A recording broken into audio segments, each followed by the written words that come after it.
देखिए ये देखिए है माइक्रोस्पोरोजेनेसिस। माइक्रोस्पोरोजेनेसिस का मतलब होता है लघु बीजाणु जनन। ध्यान दीजिए, देखिए माइक्रो मतलब यहाँ पर हो गया लघु और स्पोरो मतलब हो गया बीजाणु, जेनेसिस मतलब निर्माण। जेनेसिस जनरेट करना, समझ, निर्माण करना, सिर्फ पिन जनरेट करते ही नहीं, ओटीपी पिन जनरेट करना। जनरेशन समझ, निर्माण करना, मतलब लघु बीजाणु जनन। इसका अर्थ क्या हुआ? लघु बीजाणु जनन। लघु बीजाणु का निर्माण क्या होता है? लघु बीजाणु जनन कहलाता है। ठीक है, अब देखिए पहली बार आपका पीएमसी रहता है, पॉलीमर सेल या एमएमसी रहता है। ठीक है, समझ रहे हैं बात? नहीं, अब देखिए ये जब पॉलीमर सेल पीएमसी रहता है, ये क्या करता है? अर्धसूत्री विभाजन करता है।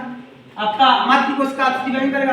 अर्धसूत्री विभाजन में क्या होगा कि आपका 1 से 4 बनेगा। याद कर लीजिए, 4 बनेगा। 4 में से 3 नष्ट हो जाएगा, डी नष्ट हो जाएगा और आपका एक खे बचेगा। अब एक खे बचेगा जो 2 बन जाएगा।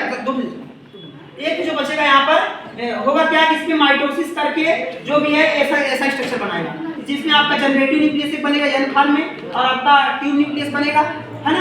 और अगल बगल क्या है? पॉलीमर दीवार है। ठीक है, अब यही क्या होगा? जब मैच्योर होगा तो पूरी तरीके से क्या है? परागकण बन जाएगा। ठीक है, देखिए 4 स्टेप है। पहली बात तो आपका सिलेक्शन ऑफ माइक्रोस्पोरोजेनिक टिश्यू होता है, एमएमसी का चयन होता है। इसके बाद क्या होता है? मियोसिस होता है, अर्धसूत्री विभाजन होता है। उसके बाद आपका टेट्राड बनेगा, इसके बाद डिजेनरेशन होगा, यहाँ पर नष्ट होगा, फिर जो एक के बचेगा तो क्या होगा? आपका वो परागकण का निर्माण हो जाएगा। ठीक है, समझ में आ रहा है? नहीं एकदम एक बार फिर समझिए। पहली बार एमएमसी क्या होता है? अर्धसूत्री विभाजन द्वारा 4 ठे बनेंगे।